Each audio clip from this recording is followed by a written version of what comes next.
গাছে আসলে আম রাখাটা খুবই রিস্কি হয়ে পড়েছে। আপনাদেরকে তো দেখালাম আমি ভিডিওতে, প্রতিদিন প্রায় একটু দুটো করে আম আমার চলে যাচ্ছে, ভ্যানিশ হয়ে যাচ্ছে আমার ছাদ থেকে।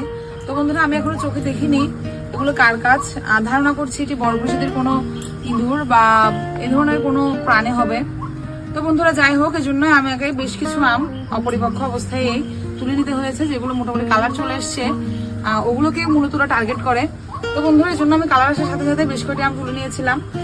তো বন্ধুরা এটি আমার গাছের ব্যানানা ম্যাঙ্গো, আপনাদেরকে দেখেছিলাম ভিডিওতে। এই আমটিও আমি প্রায় 3 থেকে 4 দিন আগে তুলে নিয়েছিলাম। তো বন্ধুরা দেখুন 3-4 দিন পর এর অবস্থা দেখুন, কালারটা কি সুন্দর এসছে।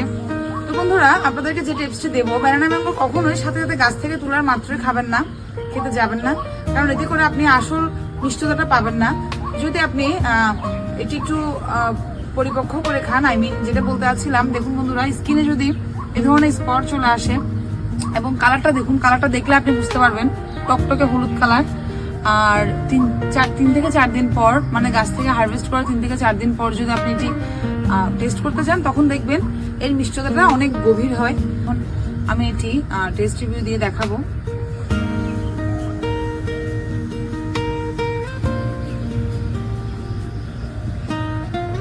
অপরিপক্ক অবস্থায় খেতে গেলে দেখা যায় ব্যানানা ম্যাঙ্গো তুলনামূলক একটু টক মিষ্টি স্বভাবে লাগে, কিন্তু আপনি যখন দেখুন বন্ধুরা আমার হাতে যে এগুলো পড়েছে, দেখুন বন্ধুরা কালারটা জাস্ট দেখুন, এটি একদম এই যে দেখুন বন্ধুরা একদম পারফেক্ট টাইমে এটি আমি কাট করলাম।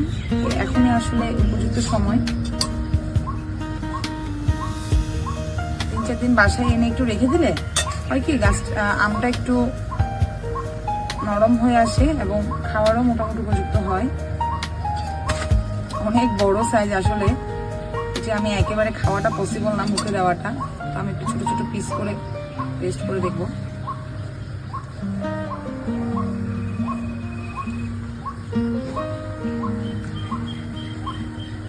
খুবই টেস্টি বন্ধুরা। কিন্তু এর আগে আমি একটি আম অপরিপক্ক অবস্থায় খাওয়াতে, মানে গাছ থেকে তোলা মাত্র আমি ওদিনে খেয়েছিলাম, এরকম মিষ্টতাটা পাইনি, কিন্তু আজকে খুবই মিষ্টি লাগছে। তো বন্ধুরা আপনাদেরকে খাওয়াতে পারলে আমার খুব ভালো লাগতো।